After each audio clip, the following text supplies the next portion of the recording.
हमें कृपा की समीक्षा करनी है कि हम पर कितनी कृपा है। हमें भारत भूमि में जन्म दिया। इस पवित्र भारत भूमि में जन्म लेने के लिए स्वर्ग के देवता भी ललचाते हैं।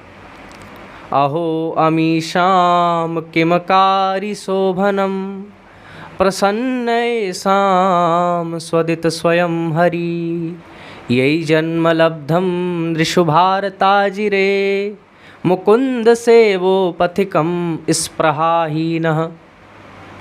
स्वर्ग के देवता जब हम भारतवासियों को इस प्रकार से सत्संग करते देखते हैं तो उनको स्पृहा होती है, जलन होती है।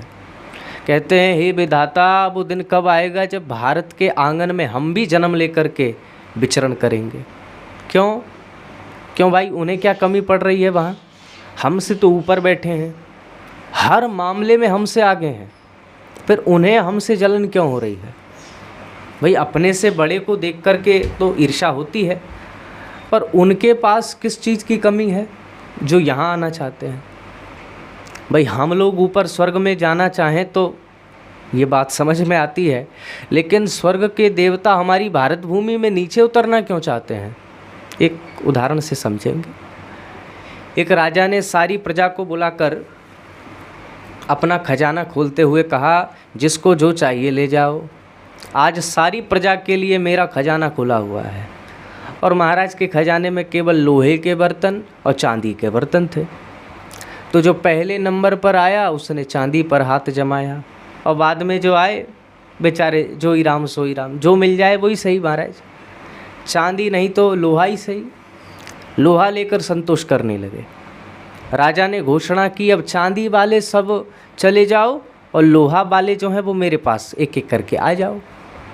तो लोहा वाले जब राजा के पास जाने लगे तो चांदी वाले चले तो गए, पर उनको लगा कि शायद और कोई माल मिलने वाला है इनको, तो छुप छुप के देखने लगे कि इनको क्यों बुलाया भाई।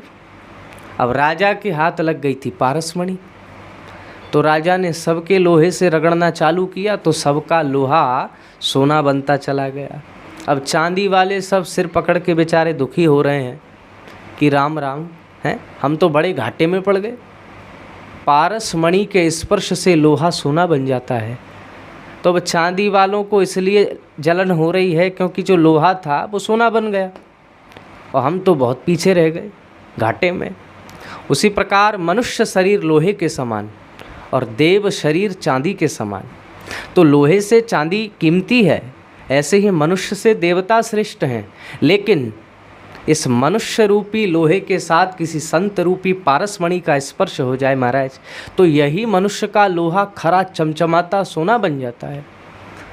और जब संतों से सत्संग करते देवता देखते हैं, इसलिए इनको जलन होती है कि बताओ, वैसे तो ये हमारी पूजा करते थे, और यदि ऐसे ही सत्संग करते रहेंगे तो एक दिन वो आएगा कि हमें इनकी पूजा करनी पड़ेगी।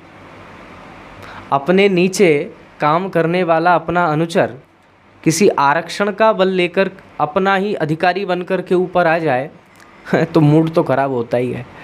इसलिए देवता कहते हैं कि वो दिन कब आएगा जब भारत में हम भी आकर के इस कर्म भूमि में दिव्य कर्म करके संतों के सानिध्य से दिव्य उत्कर्ष को प्राप्त होंगे। इसलिए भारत भूमि की दिव्य महिमा है।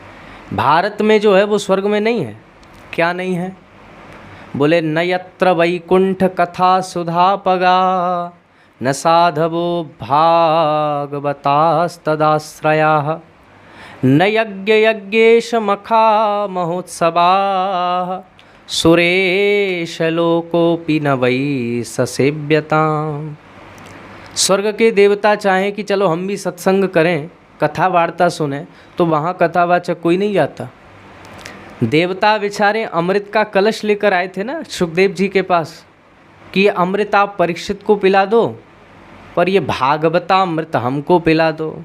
पर न ददौ स कथामृतम, देवताओं को डांट कर भगा दिया। इसलिए देवताओं का कथा सुनना दुर्लभ है। न यत्र यज्ञेश मखा महोत्सवाः, वहाँ यज्ञ नहीं होते। यहाँ तो आए दिन कोई ना कोई यज्ञ चल रहा है, कभी ज्ञान यज्ञ, कभी हवनात्मक यज्ञ, कभी राम मंत्रार्थ यज्ञ, कभी महामंत्र यज्ञ। यहाँ पर मखा महोत्सवा, हमारे वृंदावन में 12 मास महोत्सव मनते हैं, अद्भुत। कभी झूलन महोत्सव, कभी होली महोत्सव, कभी विवाह महोत्सव, ब्याहुला, कितने उत्सव मनते हैं। मखा महोत्सव, और एकादशी के दिन तो गजब का ही फूल बंगला बनता है। तो देवता ये सब देख देख करके उनको बड़ी स्पृहा होती है।